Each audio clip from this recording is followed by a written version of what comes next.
Bismillahirrahmanirrahim. Today my lecture is about Poppies in October, a poem written by Sylvia Plath, an American poetess. She wrote this poem on her 30th birthday, October 27th, 1962, while she was living in England.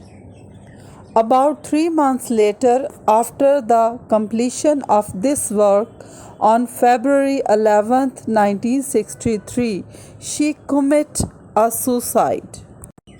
In this poem, Sylvia is making confession of circumstances which compel her to commit suicide.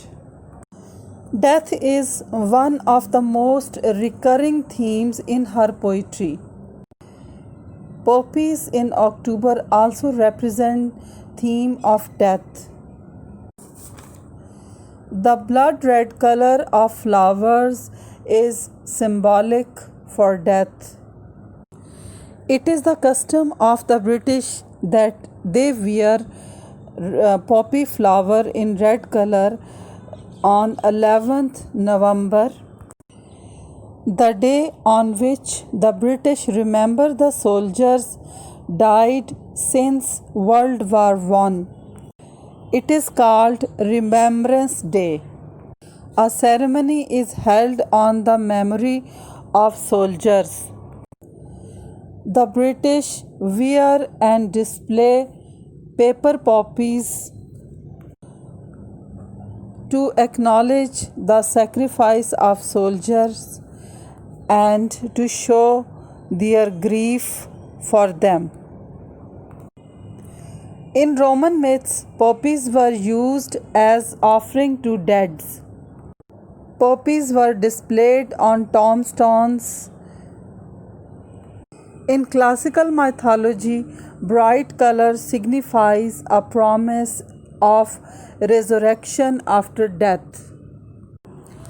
The title of the poem, Poppies in October, can be self-description of the poetess.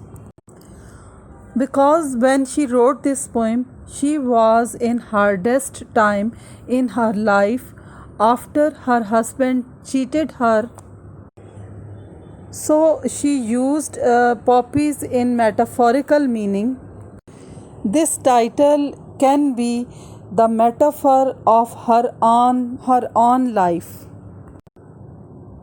It is also an ironical title because poppy don't bloom in October. The title indicates that it was the hardest time for her to continue her survival. The title also shows a contrast between life and death.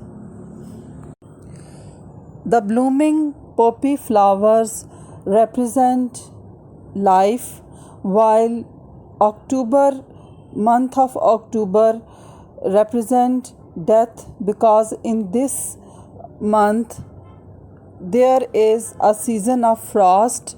It means the springing of flowers is impossible and the frost will make them dead.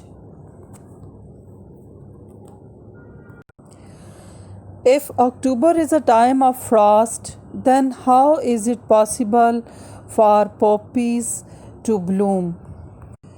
Through this title, Sylvia is confessing that it is impossible for her to continue her life in such a hardest time. It is obvious from the title that Sylvia was completely under the spell of death. She was going far from her life and death was fascinating to her. It was all about the title. In my next video, I will explain about paraphrase of the poem and then its critical analysis. I hope you will watch my other videos. Thank you for watching.